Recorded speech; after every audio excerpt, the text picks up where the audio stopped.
Hello friends, welcome back to my YouTube channel. यार, आप लोग का जेईई मेन का एग्ज़ाम बहुत ज़्यादा नज़दीक आ गया है। तो ऐसे टाइम पे हम लोग कुछ प्लान किए हैं कि कुछ ऐसे टॉपिक्स पे वीडियो लाया जाए जिस पे जेईई मेन बहुत फ्रीक्वेंटली क्वेश्चंस पूछते हैं, और उन टॉपिक्स को कम से कम टाइम में ज़्यादा से ज़्यादा जितना थ्योरी है प्लस टिप्स एंड ट्रिक्स बता के उसको कंप्लीट करें, ताकि आप लोग उसको कम टाइम में करके उस पर कॉन्फिडेंस आ जाए उस सब चैप्टर से। ठीक है। तो आज का, इससे पहले हम लोग एक चैप्टर पे बना चुके हैं वीडियो, वो हमारा है करंट पे, और कुछ कुछ करंट का एलिमेंट्स है जैसे कि हमारा वोल्ट मीटर, एम मीटर, इन सब पे भी वीडियो बना चुके हैं। ठीक है। तो आज का हमारा वीडियो होने वाला है थर्मोडायनेमिक्स पे। थर्मोडायनेमिक्स जेईई मेन का फेवरेट टॉपिक्स में से एक है, और ये बहुत स्कोरिंग भी है, और सबसे बड़ी बात है कि ये केमिस्ट्री एंड फिजिक्स दोनों में आता है। ठीक है। तो इसको हम लोग देखिए करते हैं, कम टाइम में मैक्सिमम से मैक्सिमम आज कंप्लीट कर लेने का ट्राई करते हैं। ठीक है। थर्मोडायनेमिक्स पढ़ने से पहले कुछ कुछ इंपॉर्टेंट टर्म्स जो हम लोग को पता होना चाहिए। सबसे पहला टर्म है हम्म, सबसे पहला टर्म होता है हमारा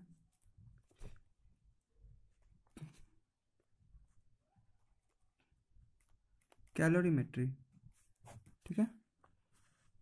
कैलोरीमेट्री, तो कैलोरीमेट्री बेसिकली है क्या? कैलोरीमेट्री का थ्योरी बस सिंपल सा है कि एक एनर्जी कंजर्वेशन पे बेस्ड थ्योरी है। ठीक है। कैलोरीमेट्री में क्या क्या हम लोग को पढ़ना है, क्विक रिवीजन फटाफट करते जाते हैं। सबसे पहला चीज़, specific heat capacity. Specific heat capacity क्या होता है? स्पेसिफिक हीट कैपेसिटी होता है Q divided by M delta T. ठीक है। स्पेसिफिक हीट होता है Q divided by M delta T. मतलब कि किसी भी सब्सटेंस को जिसका मास m है, उसका टेम्परेचर 1 डिग्री से राइज करना है, तो उसको कितना हीट दिया जाए, उसी को कहते हैं हम लोग स्पेसिफिक हीट। ठीक है। तो आप लोग को इस टाइम पे थ्योरी से कोई मतलब नहीं होना चाहिए, सीधा फार्मूला होता है, यहाँ से निकल के आता हमारा हीट का जो होता है M S delta T. M S delta T, ये फार्मूला बहुत ज़्यादा इंपॉर्टेंट है। ठीक है। दूसरा हमारा होता है, ये स्पेसिफिक हीट कैपेसिटी हो गया। यहाँ पर एस जो है ये हमारा स्पेसिफिक हीट कैपेसिटी हो गया। ठीक है। अब दूसरा टर्म आता है हमारे पास मोलर हीट कैपेसिटी। ठीक है। मोलर हीट कैपेसिटी क्या होता है? उसको हम लोग सी से डिनोट करते हैं। वो क्या होता है? Q divided by N delta T. मतलब कि आपको 1 मोल कोई सब्सटेंस दे दिया गया है, उसका टेम्परेचर 1 डिग्री से राइज करना है, तो आपको कितना हीट देना पड़ेगा। ठीक है। तो फिर से हम वही बात बोलेंगे, डेफिनेशन पे नहीं जाना है। मेन चीज़ जो यहाँ से निकल के आता है वो होता है हमारा हीट का फॉर्मूला जो होता है एन सी डेल्टा टी। ठीक है। तो हमारे दो को हीट का फॉर्मूला आ गया, एक एम एस डेल्टा टी, दूसरा एन सी डेल्टा टी। कभी भी क्वेश्चन में स्पेसिफिक हीट कैपेसिटी का वैल्यू दिया हुआ रहेगा तो ये फॉर्मूला लगाएंगे। कभी भी क्वेश्चन में मोलर हीट कैपेसिटी का वैल्यू दिया रहेगा तो ये लगाएंगे। यहाँ से क्या पता चलता है कि किसी भी सब्सटेंस को, मान लीजिए कि कोई भी एक सब्सटेंस है, उसका स्पेसिफिक हीट एस दिया हुआ है, उसका मास दिया हुआ है। ठीक है। उसका टेम्परेचर हमको 10 डिग्री से राइज करना है। जैसे कि इनिशियली मान लीजिए उसका टेम्परेचर 80 डिग्री है, 80 से उसको हमको 90 डिग्री पे लेके जाना है, तो उसको कितना हीट देना पड़ेगा। ठीक है। तो यहाँ से निकाल सकते हैं, एम दिया हुआ है, एस दिया हुआ है, डेल्टा टी हमारा 10 हो जाएगा, तो यहाँ से हमारा हीट निकल जाएगा। अब यहाँ दूसरा टर्म आता है कि ठीक है, टेम्परेचर चेंज करे तो हीट देना पड़ रहा है। ठीक है। पर जब आइस 0 डिग्री सेल्सियस पे होता है, उसको हमको वाटर एट 0 डिग्री सेल्सियस पे बनाना है, तब हम वहाँ पर क्या करेंगे? वहाँ पर तो हमको टेम्परेचर चेंज नहीं हो रहा है, क्योंकि जितना भी बॉइलिंग पॉइंट होता है या फिर फ्रीजिंग पॉइंट, सब एक इक्विलिब्रियम फेनोमेना है, वहाँ पर टेम्परेचर कांस्टेंट होता है। पर आपके पास आइस है, उसको पानी में बदलना है, तो आपको हीट तो देना पड़ेगा, नहीं तो आइस तो वैसे ही रहेगा। तो वो हीट क्या चीज़ में काम आता है? वो हीट जो हम लोग देते हैं उसको हम लोग एक स्पेशल नाम बोलते हैं लेटेंट हीट। ठीक है। लेटेंट हीट कहते हैं। ठीक है। तो लेटेंट हीट जो हम लोग देते हैं, उसका काम क्या है कि आइस के अंदर का बॉन्ड को ब्रेक करना। बॉन्ड को ब्रेक करने में जो एनर्जी लगता है उसको लेटेंट हीट कहते हैं। ठीक है। तो दो टाइप का लेटेंट हीट होता है, एक होता है लेटेंट हीट ऑफ फ्यूजन और दूसरा होता है लेटेंट हीट ऑफ वेपोराइजेशन। ठीक है। अब लेटेंट हीट ऑफ फ्यूजन कैसे, जैसे कि आइस दिया हुआ है आपको, उसको पानी में चेंज करना है तो यहाँ पर लेटेंट हीट ऑफ फ्यूजन आएगा LF। अब पानी दिया हुआ है उसको आपको बॉयल करके वाटर वेपर बनाना है तो वेपराइजेशन मतलब LV। ठीक है। तो यहाँ से जो हीट का फॉर्मूला हम लोग को, मेन पॉइंट हम लोग का यही है, हीट का हमको फॉर्मूला चाहिए। तो हीट का फॉर्मूला जो आता है वो होता है M×L। ठीक है। हीट का हम आपको तीन फार्मूला बताएं, पहला MS डेल्टा टी जब टेम्परेचर चेंज हो रहा हो, दूसरा NC डेल्टा जी टी जब मोल दिया हुआ हो, और तीसरा जब हमको सिर्फ उसका स्टेट चेंज करना है, टेम्परेचर को कांस्टेंट रखते हुए हमको बस उसका स्टेट चेंज करना है, तब ये फार्मूला लगाना है। क्वेश्चन में सिंपली दे देता है कि मास दे देता है, लेटेंट हीट ऑफ वेपराइजेशन दे देता है, बोलता है कितना हीट लगेगा, बस यहाँ से आप निकाल सकते हैं। ठीक है। अब आते हैं हम लोग थर्मोडाइनमिक्स पे। ठीक है। थर्मोडायनेमिक्स बेसिकली क्या कहता है हम लोग को, थर्मोडायनेमिक्स में ज़्यादा भी डीप में जाने की ज़रूरत नहीं है, जेई मेन के पॉइंट ऑफ व्यू से क्वेश्चन ओरिएंटेड पढ़ना सही रहेगा। ठीक है। तो थर्मोडायनेमिक्स का पहला लॉ जो होता है, फर्स्ट लॉ ऑफ थर्मोडायनेमिक्स, फ्लॉट, वो कुछ इस तरीके से कहता है कि मान लीजिए आपके बॉडी के अंदर 20 किलो जूल हीट है, नहीं 20 किलो जूल इंटरनल एनर्जी आपके पास। ठीक है। और आप 10 किलो जूल का वर्क कर दिए, तो आपके अंदर अब कितना इंटरनल एनर्जी बचा, माइनस कर दीजिएगा। ठीक है। मतलब बॉडी में जितना चीज़ आएगा तो उससे आपका एनर्जी गेन होगा, तो आपका इंटरनल एनर्जी बढ़ेगा। बॉडी से जितना वर्क कीजिएगा उतना एनर्जी आपका बाहर जाएगा, मतलब कि उस टाइम पे आपका इंटरनल एनर्जी घटेगा। तो first law of thermodynamics is nothing but energy conservation. ये हमको एक फार्मूला दिया, डेल्टा U बराबर delta Q minus delta W। ठीक है। इसको आप अच्छे से समझ लेते हैं। मान लीजिए कि कोई बॉडी है, ठीक है, उसको हम लोग ना 10 किलो जूल हीट दिए, हीट मतलब डेल्टा क्यू दिए। ठीक है। हीट दिए, ठीक है। ये बॉडी 5 किलो जूल वर्क कर दिया। ठीक है। तो 10 किलो जूल इसको मिला, 5 किलो जूल इसको वर्क कर दिया, तो इसके अंदर अभी इंटरनल एनर्जी का कितना चेंज आया, तो डेल्टा U आप बता दीजिएगा। 5 का चेंज आया, 5 किलो जूल का। 10 गेन किया, 5 निकाल दिया, तो 5 ही का चेंज आया। बस वही है ये। डेल्टा Q यहाँ पर पॉजिटिव है। पॉजिटिव मतलब क्या हुआ कि उस शरीर के अंदर आ रहा है, उस बॉडी के अंदर आ रहा है, तो उसमें Q पॉजिटिव है, डेल्टा Q। वर्क डन, यहाँ पर गैस के द्वारा वर्क डन किया जा रहा है।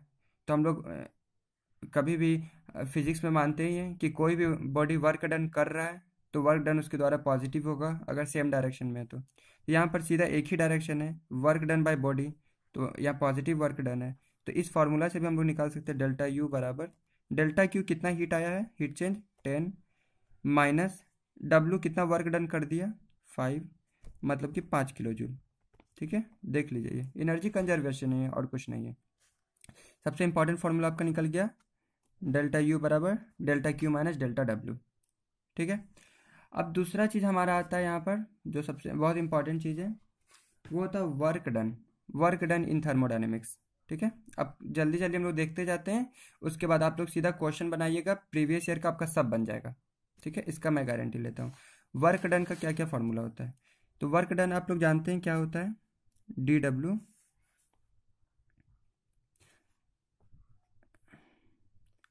वर्क डन क्या होता है, फोर्स इंटू डिस्प्लेसमेंट F.ds। ठीक है। फोर्स क्या होता है मेरा, pressure into area, pressure into area into ds, और एरिया इंटू ds क्या हो गया मेरा, वॉल्यूम, तो P इंटू dv। यही मेरा वर्क डन हो गया। ठीक है। वर्क डन क्या होता है मेरा, P/dv। ठीक है। टोटल वर्क डन कोई बोलेगा तो इंटीग्रेट कर देंगे हम। यही होता है मेरा सिंपल वर्क डन का फॉर्मूला। अब डिफरेंट डिफरेंट केस में क्या क्या वर्क डन होता है वो हम लोग को देखना है। ठीक है। तो सबसे पहला केस, ठीक है, सबसे पहला केस हम लोग ले रहे हैं आइसो बारिक प्रोसेस। आइसोबारिक प्रोसेस का मतलब होता है प्रेशर कांस्टेंट है, ठीक है। तो देख लीजिए, कभी वर्क डन निकालते तो एक पिस्टन हम लोग ले लेते हैं, मतलब एक वर्क बॉडी है, ठीक है।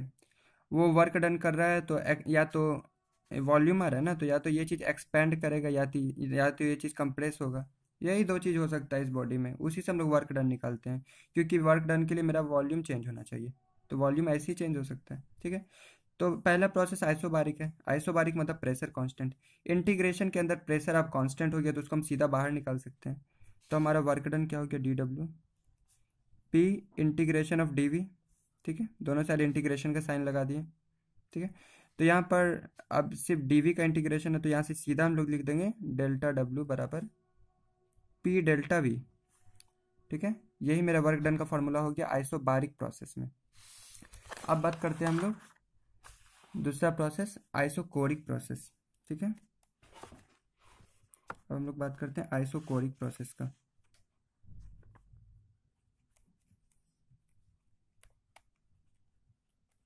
आइसोकोरिक मतलब होता है मेरा वॉल्यूम कांस्टेंट। वॉल्यूम कांस्टेंट है तो हमारा वर्क डन का तो फॉर्मूला हम लोग को पता ही है स्टार्टिंग से ही, वो होता है डी डब्ल्यू बराबर पी डी वी का इंटीग्रेशन। अब हमारा आइसोकोरिक में वॉल्यूम कांस्टेंट हो गया तो डी वी तो ज़ीरो हो गया, मतलब कि work done delta W zero होगा आइसोकोरिक प्रोसेस में, ठीक है। तीसरा प्रोसेस हमारा आता है आइसोथर्मल। आइसोथर्मल नाम से ही पता चल रहा है टेम्परेचर कांस्टेंट होगा।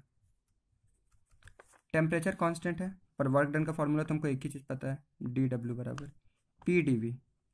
अब जब टेम्परेचर कांस्टेंट होता है तो बॉयल्स लॉ हमको पता है कि पी वी बराबर कांस्टेंट होता है, ठीक है। मतलब यहाँ प्रेशर भी चेंज होगा, वॉल्यूम भी चेंज होगा। जब दो वेरिएबल आ जाता है तो हम लोग उसको ट्राई करते हैं किसी एक वेरिएबल में चेंज करने के लिए, क्योंकि हमको यहाँ करना है इंटीग्रेशन, ठीक है। एक वेरिएबल में चेंज करने के लिए हम प्रेशर को एलिमिनेट कर देते हैं। कैसे करेंगे, पी वी बराबर N R T, temperature constant है मेरा यहाँ आइसोथर्मल में, आर कॉन्स्टेंट है ही, मोल कॉन्स्टेंट है ही, तो प्रेशर को हम क्या लिख देंगे, डी डब्ल्यू बराबर N R T by V, तो वी को हम यहाँ डी वी के नीचे ले आते हैं बाई वी, ठीक है। इंटीग्रेट कर देते हैं, मान लेते मेरा वॉल्यूम वी वन से वी टू चेंज हो रहा है, ठीक है। तब इसका इंटीग्रेशन तो आपको पता है डी वी बाई वी का एल एन वी होता है, तो डेल्टा डब्ल्यू यहाँ से मेरा निकल गया N R T L N V two minus V one, ठीक है। मतलब कि इसको हम ऐसे भी लिख सकते हैं N R T L N V two by V one, यहाँ भी एल एन होगा बीच में, L N V two by V one ये लिख सकते हैं।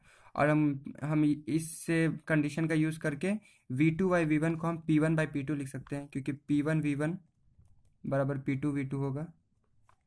तो V two by V one को मैं यहाँ से P one by P two लिख सकते हैं। मतलब कि मैं वर्क डन का दो फार्मूला आ गया आइसोथर्मल के केस में, N R T L N P one by P two, ठीक है।